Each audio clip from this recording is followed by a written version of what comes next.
Hi, welcome to Japanese craft beer reviews, and today we are going to take a trip to the city of Kyoto in Japan, central Japan, and Kyoto is of course one of the most famous cities in Japan, maybe along with Tokyo, Osaka, Hiroshima, and it is actually my favorite city in Japan, and probably one I know better than most other cities in Japan. The brewery is in Kyoto. It is called Kyoto Brewing Company, and Kyoto Brewing Company is a small brewery in the south of the city, in the Minami district, and it was founded in 2015 by 3 foreign residents of the city, and they were an American and a Canadian and a Welshman who became friends when they all came to Japan much earlier on the JET program to work as English teachers in northern Japan. And they kept in touch and over the years formulated their plan for the brewery. And I've known, full disclosure, I do know them, and especially the head brewer. I've known him the longest. I knew him when he was a very good home brewer before he went pro. And he studied in the U.S. and he did an internship at Lost Abbey in San Diego area, and which is of course famous for sour beers and Belgian-style sours. And then he worked for a while at Shiga Kogen in Nagano Prefecture, Japan, which is one of the finest breweries in the whole country. And they started in 2015, and right away they were voted the best new brewery in Japan by Rate Beer, the Rate Beer Best Selection for the year 2015. And not only that, they were also voted the best brewery in Japan in 2019, also by Rate Beer. Rate Beer, I think, stopped doing their best selection. That's unfortunate. It's the kind of thing we look forward to seeing, what were the top-rated beers in this place and that place, and breweries and new brewery, etc. And they do have a tap room, and it's located in the same building as the brewery. And this is located, again, in Minami District, and not too far from Kyoto Station. I think you can probably walk there in maybe 15 or 20 minutes or so. I'm not sure exactly. So a tap room, but it's only open on weekends, Friday evenings and Sunday afternoons. And they have 10 beers on tap, and you can find a lot of their latest beers on tap, and as well as some of their pub-only specials or their Kyoto-only specials or keg-only specials. They do have 4 flagship beers, and you can see them on the website. I'll put a link to their website here. They have a seasonal line called the Kimagure line, which they put out every spring, summer, winter, or fall and winter, and it's generally some kind of an IPA, a session IPA, something like that. And but they started out specializing in Belgian-style pale ales, Belgian saison styles, and things like that, but with an American twist, often using American hops to provide this extra dimension to the beers, along with Belgian yeast. And but they've branched out and they made all kinds of beers. And he has a variety of series too that they've worked on, many different series of beers, and today's beer is one of those. On Rate Beer, I think there are just around 300 beers that they have brewed in the years since 2015, and Untapped, probably more because of duplicates, but that is Untapped. And the rating last one I checked on Untapped was 3.72 out of 5, pretty high. So. Okay, so the beer we're going to look at today is this one. It is called Kyoto Brewing Kaihosha, or Liberator, they translate it as.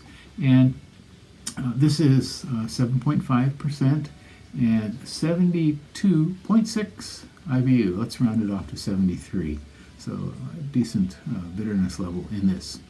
This is part of their 6 Innovators series. and they have looked at how IPA would function or would be made in different cultures.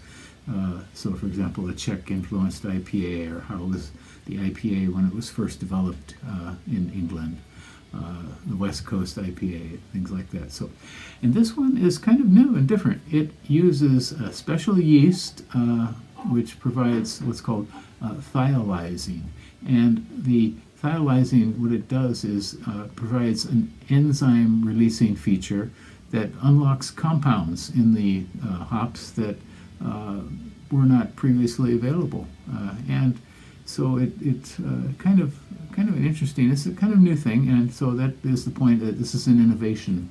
Liberator, because it liberates brewers from the former styles of using hops, and so there are mixed, I think, kind of mixed judgments on how thiolized yeast works or how thiolized beers are, and we'll see how this one is.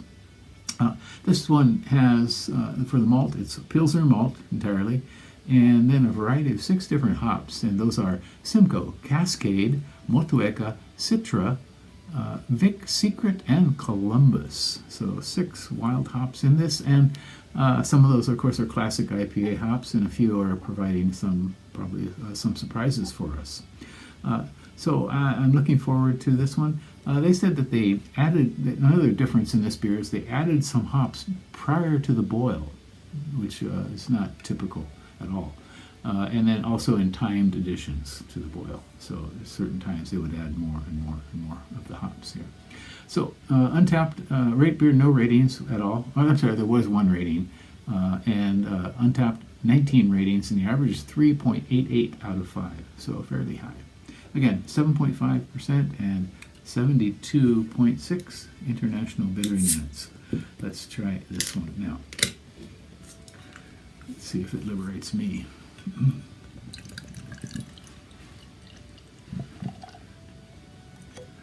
Okay, it is very light pastel yellow, about a half a finger of sort of frothy foam.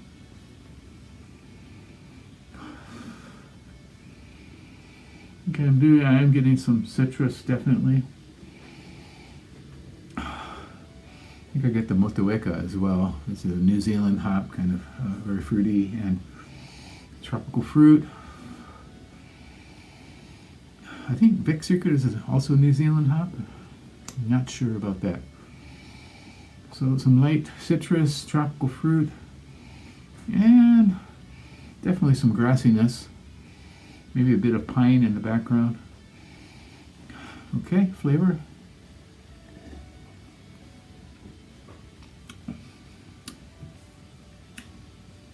Well,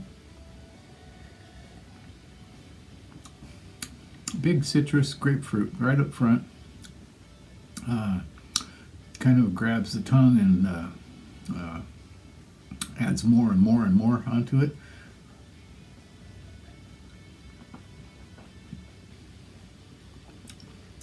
Some grassiness, but it's primarily citrus, definitely, in this here.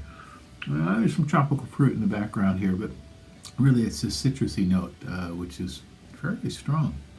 Thiolized yeast, or thiolized releasing, enzyme releasing. Okay, well, it does taste like there's more stone fruit coming through now. Oh, interesting. This would change, I'm sure, as it warmed up.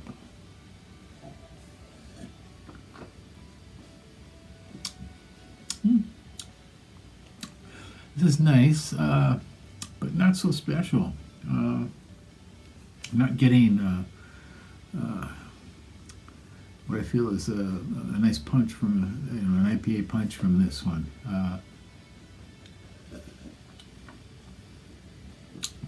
The citrus is way, way up there, almost over the top.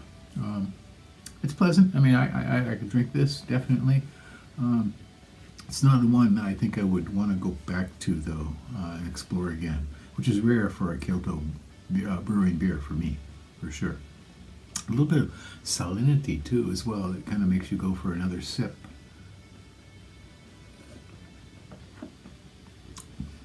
Maybe a slight metallic note too in the finish. Yeah, interesting beer. Give it a try. This is available on their website, and you may see it around in stores. I see Kyoto Brewing in more and more stores these days. So if you have a Seijo Ishii store near you, give it a try. Some supermarkets even are stocking this now. So again, Kyoto Brewing Liberator, 7.5%, 72.6 IBUs, and try it out and see if it liberates you. That's it for today. Bye-bye.